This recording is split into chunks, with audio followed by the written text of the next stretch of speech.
É tudo ou nada nessa rodada, mas é tudo ou nada pro Carille. Fala pessoal, tudo bem? De volta para um pré-jogo de Brusque e Santos, que vai ser realizado em Joinville. E como eu acabei não gravando muito durante a semana, vou tentar fazer um apanhado de tudo que rolou e tentar conectar isso de alguma maneira com o jogo que acontece amanhã às 4 da tarde. Bom, a semana foi movimentada, né? E teve coletiva do Brax, deu recado, falou grosso, como diz o meu pai, falou em maiúsculas e finalmente deu as caras depois de um bom tempo, né? A gente já tinha uma expectativa que o Brax fosse um pouco mais ativo, mas a verdade é que ele só apareceu agora depois do seu anúncio e para dar aí uma mensagem bem direta, mandar recados publicamente tanto para o elenco quanto para o treinador. Mas assim, no meu entendimento, essa aparição dele, né, nessa coletiva de apresentação até de um dos jogadores, do Youssoufa N'Dié, o nosso primeiro gambiano a estar no Santos. E agora eu fiquei pensando, será que é gambiano mesmo? Depois eu procuro, me corrijam aí se eu tiver falado alguma barbaridade. Mas, né, voltando ao Brax, eu acho até que tem motivo e razão dele estar ali e falar o que falou. O ponto é quando ele falou isso. Ele falar isso num dia da apresentação de um jogador no meio da semana não diz muito, não tem muito peso como teria se ele tivesse falado isso no pós-jogo de Santos e Ponte, que era onde eu esperava que ele ia aparecer e não o Carille e o Juliano. A situação, inclusive, piora porque assim, ele fala que não tem nenhuma trava para tomar nenhuma decisão se necessário for, de um jeito super formal, mas o ponto é, se ele toma a decisão agora, espero eu que ele já tenha o plano B alinhado. Hoje você não escuta falar de ninguém quem seria o plano A do Santos, no caso do Carille perder ou empatar o jogo amanhã e ser mandado embora. Ou assim, e mais preocupante que isso, imaginemos que o Carille ganhe, que o Santos, né? O Carille não, que o Santos ganhe o jogo. Você manteve o Carille. Qual a convicção que existe hoje do trabalho do Carille? Não tem convicção nenhuma, porque se você manda uma mensagem 48 horas antes do jogo de que, não, se tiver que tomar uma decisão, vamos tomar. E essa decisão claramente é mandar o Carille embora, porque não dá para mandar o elenco inteiro embora, que seria também uma boa ideia. O que adianta ele ganhar um jogo jogando mal novamente, não tendo evolução no time, não fazendo nenhuma troca relevante ou nenhuma mudança tática relevante, e no jogo seguinte o Santos tropeça outra vez? Vai reiniciar esse processo de vamos tomar decisão, não vamos tomar decisão, não vamos, ganhou um jogo, segura, perdeu um jogo, tá na forca de novo. Não faz sentido, é só mais uma demonstração de como o Santos está perdido nessa situação e como não tem convicção do que quer fazer. Ele não sabe nem se manda o Carille embora e nem se compra uma bicicleta. Não tem lógica na decisão. Então, para mim, a coletiva do Brax serviu para dar aí voz à diretoria e falar que, ok, estamos fazendo alguma coisa, mesmo que não seja muito, mas é muito pouco em termos práticos, né? A coletiva que traz um técnico que claramente está descontente na própria posição e o seu jogador de confiança, que é o Juliano, falando que a responsabilidade é toda deles e que a partir de agora a coisa vai se reverter, só demonstra como o Santos não tinha peito para fazer a demissão do Carille contra a Ponte. Falando em jogadores, é um outro tema que eu quero entrar pro jogo de amanhã. Agora a gente vai botar à prova essa lealdade toda que esse elenco tem com o Carille. Porque se tudo que aconteceu no último mês não serviu para ligar um alerta na cabeça desses caras de que gostam e alegam gostar tanto do treinador, de que o negócio tá feio e que por culpa deles o cara pode ser mandado embora, se existe algum companheirismo, a gente vai ver isso amanhã durante 90 minutos. Pela promessa do Juliano, o jogo de amanhã vai ser um negócio que a gente não viu até hoje no ano. Vai ter mudança de chave, vai ter mudança de postura, o técnico vai ver que tem o time na mão e tudo mais. Mas no fim das contas, o que o Santos precisa é ganhar o jogo. E não ganhar o jogo simplesmente para mandar um recado de que melhorou e saiu do buraco. É de que a tabela precisa. O Santos está em quarto já. Um tropecinho aí e o quinto colocado encosta em pontuação e aí o negócio vai esquentar muito. E eu acho que esse elenco, com pressão de obter resultado sim ou sim, vai ser um negócio muito diferente, pode dar uma crise e uma bobagem grande aí daqui para frente.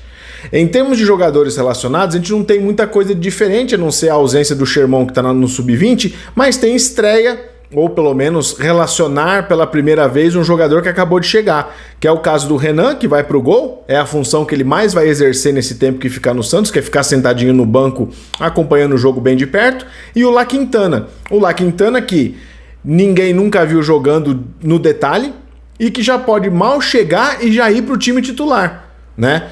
O Carille, que ganhou 6 reforços nessa janela, para lembrar, o Renan, goleiro, o Luan Pérez, a melhor contratação do Santos, que acho que nem é muito pensando nesse ano, mas pensando no próximo, que é zagueiro. La Quintana, ponta direita, o Billy Arce, que é um meia e ponta esquerda, o Youssoufa N'Dié, que é atacante, e o Wendel Silva, que já vem jogando, que também é atacante. O ponto aí é, se esse elenco tá mesmo fechado com o Carille, a gente vai ver um negócio muito diferente em campo amanhã. Eu pago pra ver. Eu acho que vai ser a mesma morosidade de sempre, porque inclusive parte do problema que o Santos tem tá em cima da vagabundagem desse elenco do Santos, de que acha que pode jogar e ganhar as partidas a qualquer momento. Mas vou dar esse voto de confiança pro Juliano, que veio na coletiva falar que agora o time vai fazer e vai acontecer. Mas o ponto, de novo voltando pro técnico, ganhou 6 reforços. O que ele vai fazer de tão diferente do que vem fazendo até agora com esses 6 caras? E eu nem tô dizendo que são 6 caras que mudam o patamar do time nem nada. É uma questão de aproveitamento. Porque, por exemplo, a melhor contratação do Santos na janela foi o Luan Pérez. Baita zagueiro. Pro padrão do Santos, então, é um negócio absurdo. Jogador que teve ótima passagem no clube, preferiu voltar para o Santos, tem aí uma dúvida sobre questão física, mas de qualquer maneira, o ponto é, para o Luan Pérez jogar, ele vai ter que tomar uma decisão difícil. Quer dizer, nem tão difícil. Para o Luan Pérez jogar, o Gil ou o Jair tem que sair do time. E aí eu pergunto a você, quem entre Gil e Jair deve sair no time para acomodar o Luan Pérez? Exatamente. A minha expectativa é que ele não sacasse o Jair do time e entrasse numa formação, por exemplo, com 3 zagueiros, onde ele poderia ter uma formação de utilização até mesmo de jogadores da base, como o Souza e o Sherman nas laterais, avançados como alas. Seria um negócio diferente para essa reta final de temporada, que poderia dar para o Santos a distância necessária desse medo de não subir e resolver esse problema agora. Mas a gente não vê o Carille fazendo essas trocas. Provavelmente ele vai colocar o Jean Mota, meu Deus do céu. É só o que falta mesmo para esse time, ter o Jean Mota de volta. Ter o Luan Pérez jogando ao lado do Gil. E aí que a pobreza tática do Carille vai ser mais apresentada do que nunca. Porque é um momento que ele teria para usar. Ele, por exemplo, tem o Billy Arce que joga de meia e ele não testa. Por quê? Porque o Juliano é o jogador que fica com ele ali segurando o rojão. Então ele não tira o Juliano, que não joga de meia, joga de atacante. Então assim, é um caminho que, por mais que eu não queira trilhar, o Santos hoje está numa sinuca de bico. Porque se o Carille ganha o jogo e fica mais uma rodada, é mais uma rodada que a gente tem o Carille à frente do comando. Se o Carille perde, o Santos afunda de vez numa crise, sem nome para repor, e sem muita perspectiva de subida e entrando numa crise pesada dentro da Série B com troca de técnico e o cacete. Mas enfim, amanhã você torça. E torça para o seguinte time. Brazão, Rainer na direita, aí tenho que dar ali vou dar o braço a torcer pro Carille porque o Sherman não pode jogar, porque ele tá no sub-20, na seleção sub-20.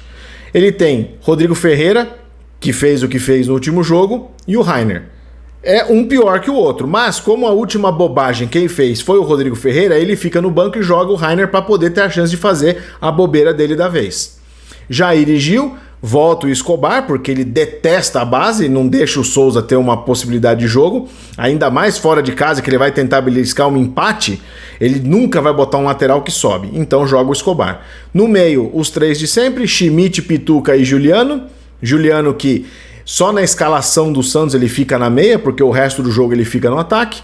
Na frente a gente tem o Otero, mas tem gente cravando que o La Quintana começa o jogo. E depois você tem o Guilherme e o Wendel. Então você tem já uma formação aí no 4-3-3 tradicional, com as mesmas peças, as mesmas movimentações dentro do banco de reserva. O que pode mudar esse jogo é a postura do time.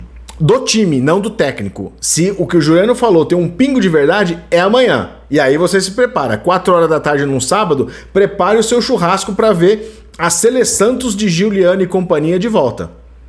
Mas é ter muita esperança achar que esse negócio vai acontecer assim de um jeito tão fácil. E para fechar, só um pontinho. Enquanto que aqui a gente tem que viver de Serginho e Giuliano e não ter reposição, nas eliminatórias a gente tem o Miguelito fazendo gol, jogando, fazendo uma boa partida, mas para a Série B ele não tem condição de jogar. Beleza? Fico por aqui. Difícil não querer que o Santos perca pro Carille sair fora, mas ao mesmo tempo vamos torcer para sair pelo menos um bom jogo. Vamos acreditar na palavra do Juliano e a gente se vê no pós-jogo. Beleza? Um abraço, tchau.